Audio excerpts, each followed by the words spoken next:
Hello guys, welcome to Studios Bings. आज हम लोग पढ़ेंगे ह्यूमन हेल्थ एंड डिजीजेस।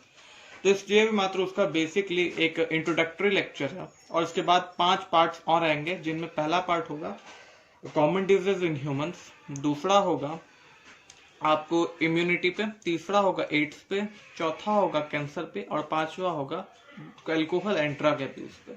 पहला पार्ट हमारा ह्यूमन हेल्थ एंड डिजीजेस के इंट्रोडक्शन पे होगा। तो इंट्रोडक्शन में पहले हम लोग बात करते हैं कि हेल्थ पुराने समय में क्या समझा जाता था।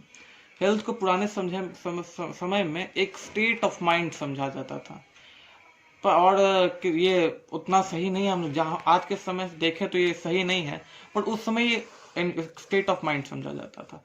ये एज प्रिस्क्राइब्ड इन आयुर्वेद और ग्रीक हिपोक्रेट्स के, मतलब ग्रीक हिपोक्रेट्स के द्वारा जो कुछ हमें मिलता है लिटरेचर, उसके हिसाब से बोला जाए तो ये मात्र स्टेट ऑफ माइंड था।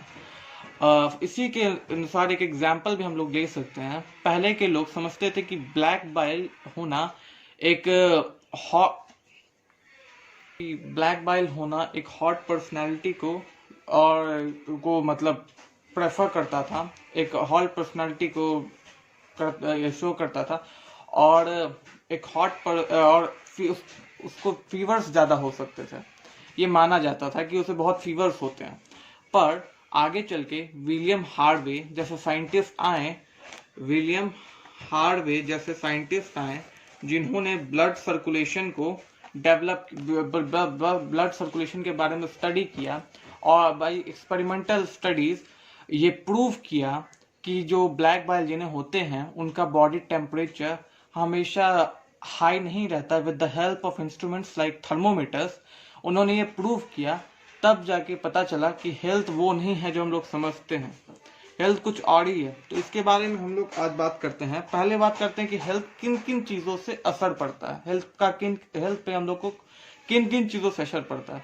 तो कुछ है, जैसे कि हम लोग बात करें जेनेटिक डिसऑर्डर।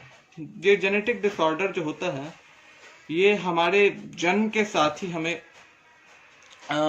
पेरेंट्स के द्वारा ही मिलता है। ये इनहेरिटेड ट्रेट है, ये हमारे जन्म के साथ ही मिलता है अपने पेरेंट्स के द्वारा। दूसरा है इन्फेक्शन, ये भी हमें अफेक्ट करता है हमारी हेल्थ को। और तीसरा पॉइंट है जो हमारे हेल्थ को अफेक्ट करता है, लाइफस्टाइल। हमारी लाइफस्टाइल जो कि हमारे फूड को इंक्लूड करती है, हमारे रेस्ट के टाइम को इंक्लूड करती है, हमारे एक्सरसाइज के टाइम को इंक्लूड करती है।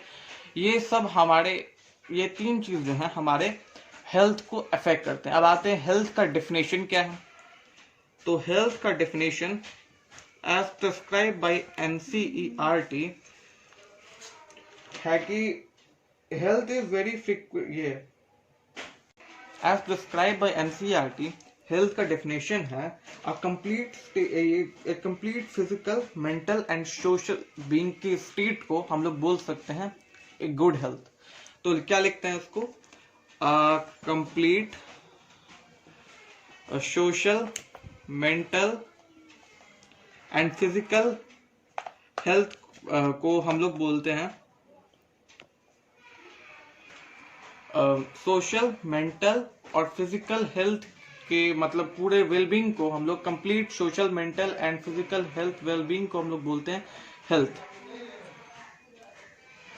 अब चलिए आगे इसके बारे में बात की जाए।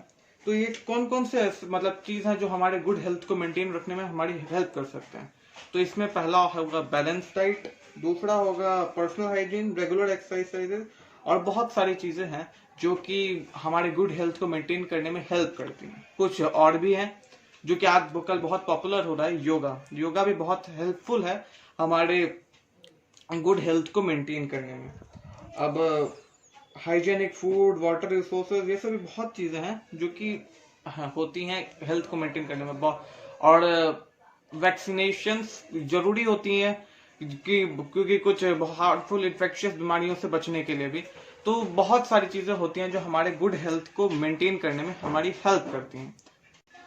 अब हम लोग ने गुड हेल्थ की बात कर ली, तो अब हम लोग बात करते हैं कि बैड हेल्थ के टाइम पे कौन सी रीजन होती है। बैड हेल्थ के टाइम पे नॉर्मली हमारा जो कारण होता है बैड हेल्थ का, वो होता है मेनली डिजीजेस। डिजीज क्या होती हैं, इसका भी डेफिनेशन है कि जब हम, और एज पर द एनसीईआरटी, जब हमारा एक ऑर्गन या एक से ज्यादा ऑर्गन एडवर्सली अफेक्ट होता है किसी कारण के वजह से, तो उस कारण को हम लोग डिजीज बोलते हैं। और ये डिजीज जो होता है, ये इनको भी दो पार्ट्स में बांटा जा सकता है, जिसमें कि पहला पार्ट है इन्फेक्शियस, दूसरा पार्ट है नॉन इन्फेक्शियस। इन्फेक्शियस भी नॉर्मली हम लोग जो देखते हैं अपने आसपास, वो नॉर्मल सबसे कोल्ड केस होता है कोल्ड का, और भी नॉर्मल केस होता है कोल्ड वगैरह वगैरह। इनका नॉर्मल केस हमारे आसपास जो ऑब्जर्व होता है। और एक कुछ इसके भी प्रोमिनेंट केसेस भी होते हैं, फॉर एग्जांपल एड्स, ये भी एक इन्फेक्शियस डिजीज है, पर ये आपको बहुत हार्मफुल होता है, बहुत फैटल हो सकता है बहुत केसेस में। और नॉन इन्फेक्शियस की बात की जाए, चीजें होती हैं जैसे कि cancer, drug and alcohol abuse, जो कि हम आगे चैप्टर में पढ़ेंगे।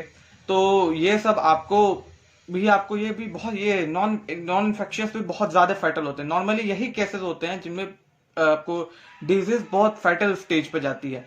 इन्फेक्शियस में बहुत कम डिजीज होती हैं जो फैटल होती हैं। तो हम लोग आगे इन्हीं के बारे में पढ़ेंगे। ये था इंट्रोडक्शन इस चैप्टर का। Thank you. Thanks for watching, guys. Subscribe our channel and the next topic video. Common disease in humans. Thanks for watching.